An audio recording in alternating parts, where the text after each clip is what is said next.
Hey everyone, it's Holyman, and welcome to another game review. This time I'm going to be reviewing the puzzle adventure game from Team Eco and Sony Interactive, The Last Guardian.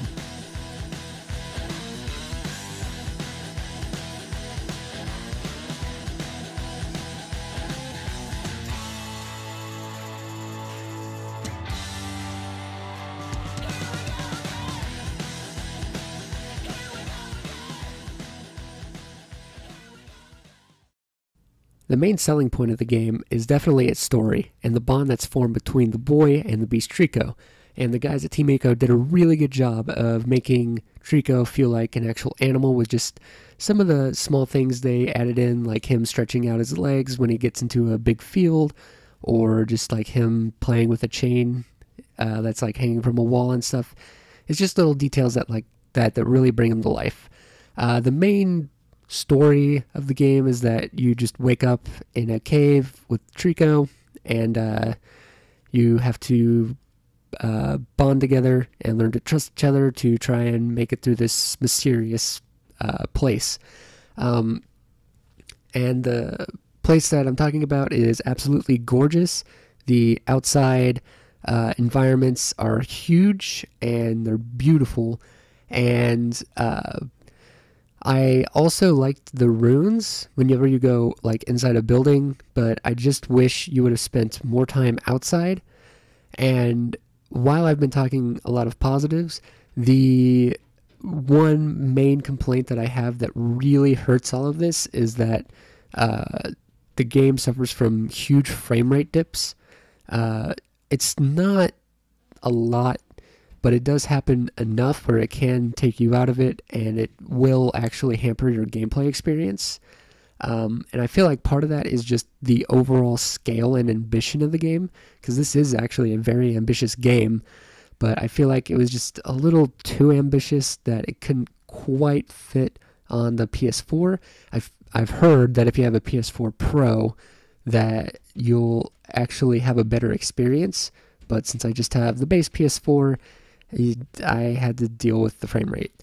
So that's enough for the story and aesthetics. Now I'll get into the gameplay.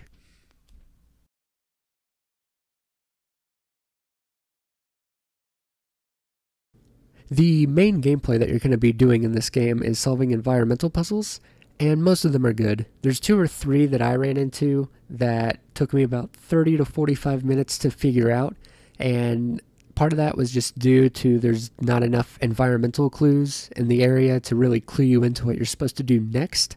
But for the most part, most of the puzzles are fair and they're challenging enough, and you'll figure them out on your first or second try. And also, for most of the puzzles, you are, of course, going to have to work with Trico to figure them out.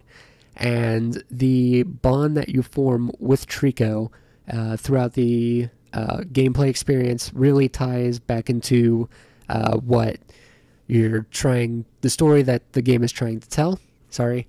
And the fact that they gave you a button to pet Trico also really helps with that, because I found myself trying to pet Trico a lot whenever he did something that I really needed him to do.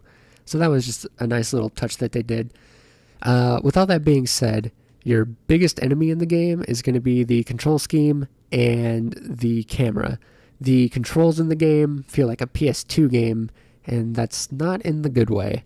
They're clunky, and the biggest problem I had was trying to climb and jump off Trico, because a lot of the times when I was trying to jump off of Trico, I would just immediately latch back on, and I'd end up like on his belly, like underneath him or something, and it's just bad. And it would normally take me a couple minutes at times to try and actually just jump off of the creature. Also, whenever you're inside a abandoned temple or whatever, and you're in a small hallway or you're butted up against Trico, the camera will bug out, and it can take upwards of a couple minutes for the camera to actually figure out what it's trying to do and to normalize itself so you can get out of the situation. So yeah, that really sucks. And also, Trico's AI can bug out at times, and sometimes it's not him actually bugging out. Like at the beginning of the game, he's not going to follow all of your commands, so you have to tell him a couple times to do what you want so you can actually get through the puzzle. But there was more times where it was just his AI trying to calculate what to do next, and that really sucks. Also, sometimes you'll figure out the puzzle in your head, and it's just like you're trying to just solve it so you can get to the next thing, but you actually have to go through the steps, and sometimes whenever Trico's just not paying attention to you, that can be really bothersome, and it can slow down the gameplay experience. With all that being said, I finished the game in about 12-ish hours, and as I've been saying, most of my complaints about the gameplay were about the controls itself, not about the actual puzzles. So that's all my thoughts on the gameplay. So now I'll get into my final thoughts.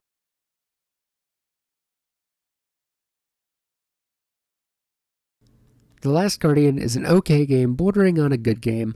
While it does have the very bad controls, a very wonky camera, and the frame rate dips can be terrible at times, the story that the game tells, the bond that is formed between you and Trico, and the beautiful environments that you will see are enough to keep this from being a mediocre game.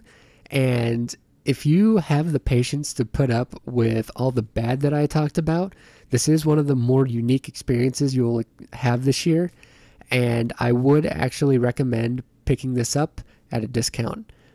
Anyway, that is it for this game review. If you liked what you've seen, you can go ahead and like this video, share it with your friends, and subscribe to my channel for more game reviews and Let's Plays and all that good gaming stuff. Anyway, thank you guys for watching, and I will see you next time.